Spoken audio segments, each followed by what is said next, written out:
Honorable Sri P. Chidambaram.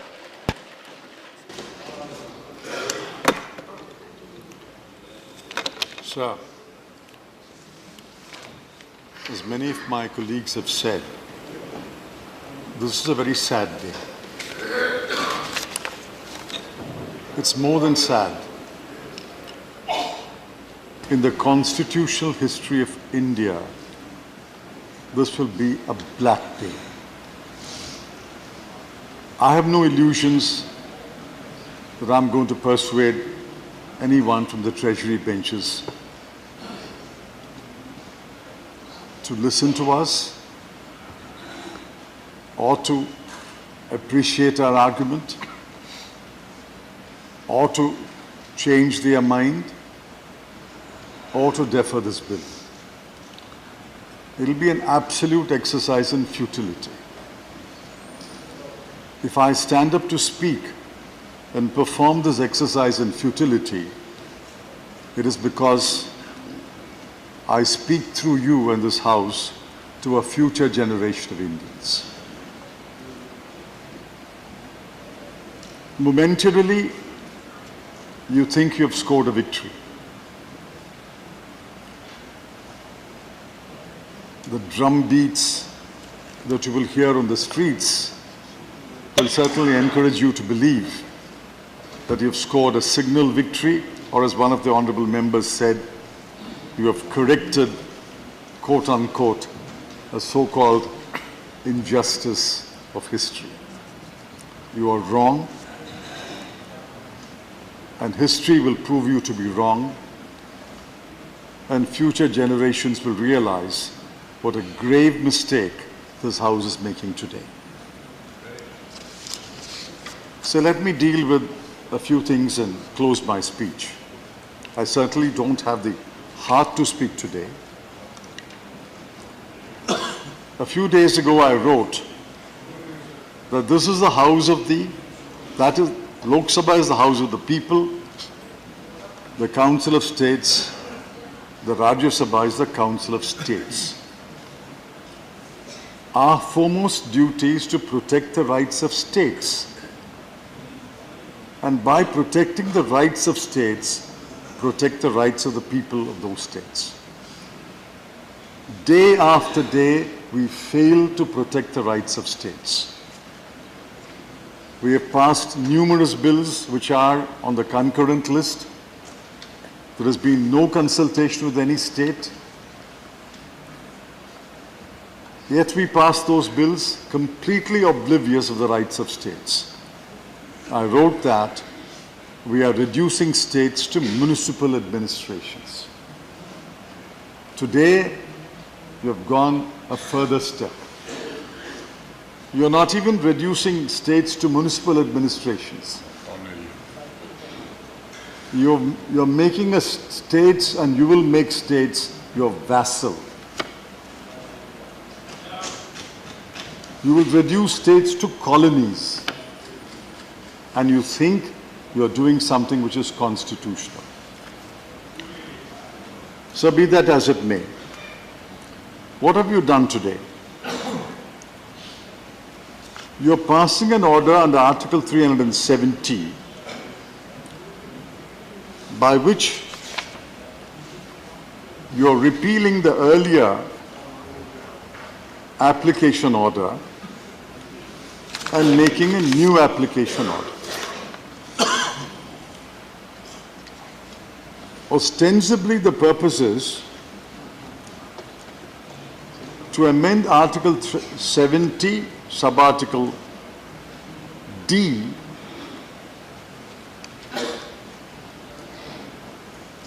and substitute the words Legislative Assembly for the words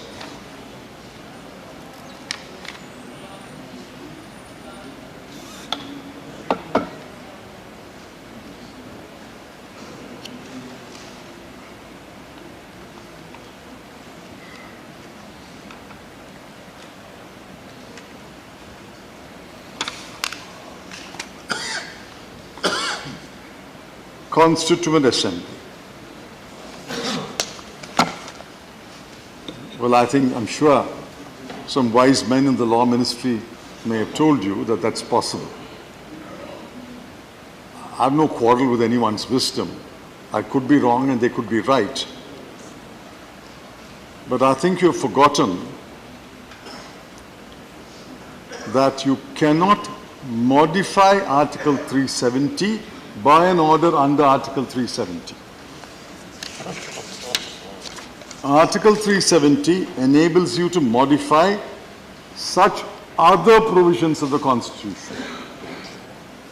It's beyond my comprehension how Article 370 order can be used to modify Article 370. I leave it there. I'm certainly not competent to hold a class in law. I may be wrong.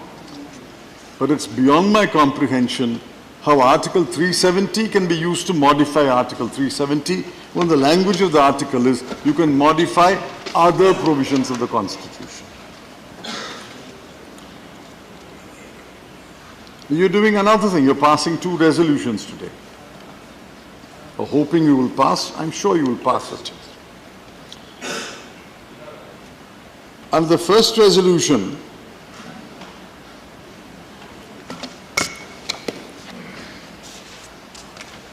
Article 370 itself will cease to exist.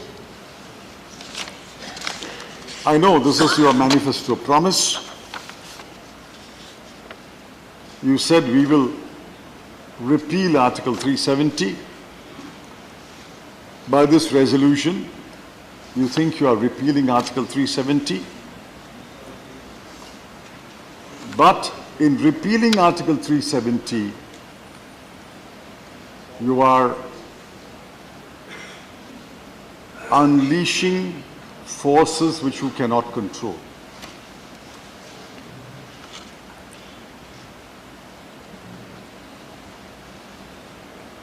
I have dealt with the state of Jammu and Kashmir. The Honorable Home Minister today deals with that state.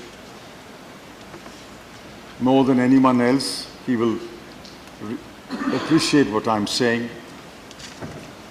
Yes, there are in the state of Jammu and Kashmir a number of young men who have taken to violence, who preach secession, and who want to split J&K from the Union of India. No one condones their action.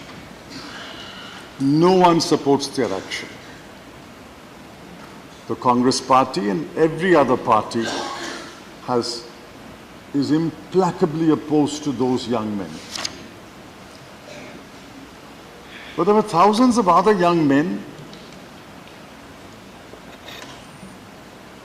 for reasons which they think are good, pelted stones. Thousands of other young men, for reasons which they think are good, called hartals. I have interacted with them. I read a delegation of Parliament along with Shri Arun Jaitley. When I first visited Jammu and Kashmir as Home Minister, they called a hartal. The whole state was shut down. But when I led a parliamentary delegation along with Shri Arun Jaitley and many other distinguished members of Parliament, the whole state turned out to receive us. Thousands and thousands of people came to see us. Thousands came and represented to us. And I had stated what I had gathered from that experience. It was an eye-opener for all of us. Not all in Jammu and Kashmir. In fact, the overwhelming majority in Jammu and Kashmir doesn't want secession, doesn't want to leave the Union of India. I believe, you may disagree with me, I believe they want more autonomy. Now, whether you want to give them autonomy or not is the government's prerogative. But I believe they want autonomy. Now, what are you doing by repealing Article 370? I fear, I genuinely fear Honorable Home Minister, I genuinely fear you're pushing the thousands and thousands of young men from this column to join the other column of a few hundred. I sincerely hope it will not happen, but if it happens, you will rue this day, when you repealed Article 370.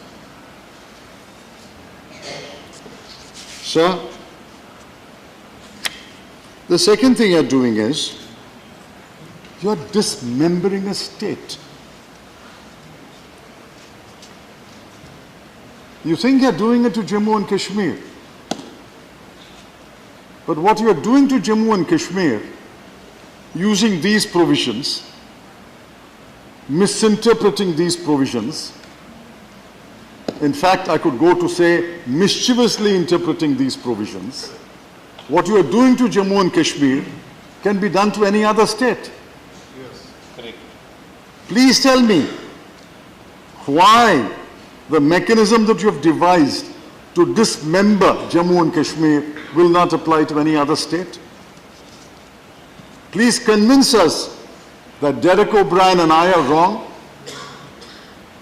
All you have to do is dismiss an elected government, dissolve the state legislature, promulgate President's rule, declare Parliament to be the state legislature for the time being, and divide that state.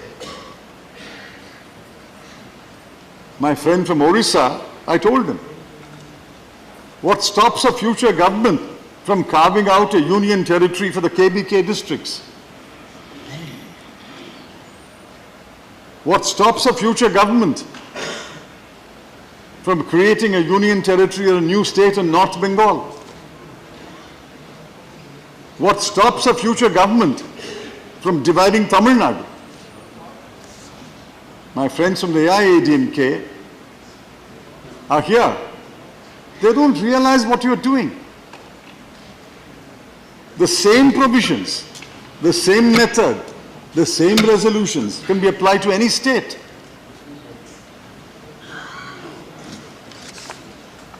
But I think in doing it for Kashmir, you've made a fatal legal error.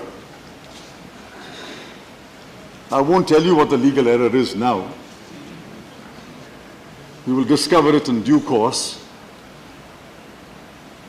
But my greater concern is what you're doing today sends a very, very wrong signal to all the states of this country. Sir, all I can do is appeal to the Honorable Home Minister. Even at this late stage, stop, pause, reflect on what we are doing.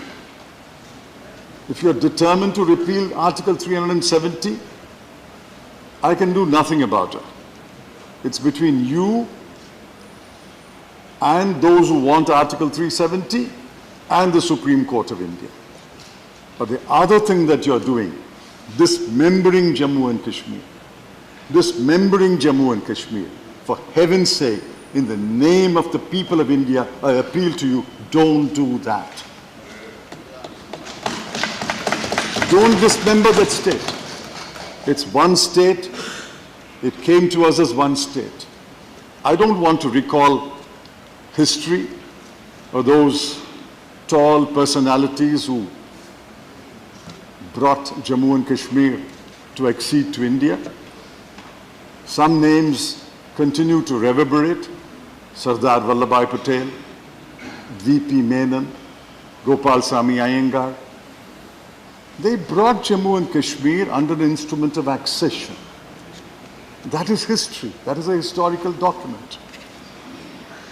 It's as important as the Constitution of India.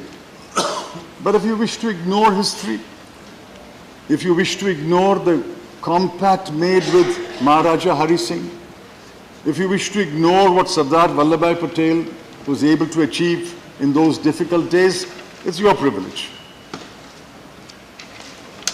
Do what you like.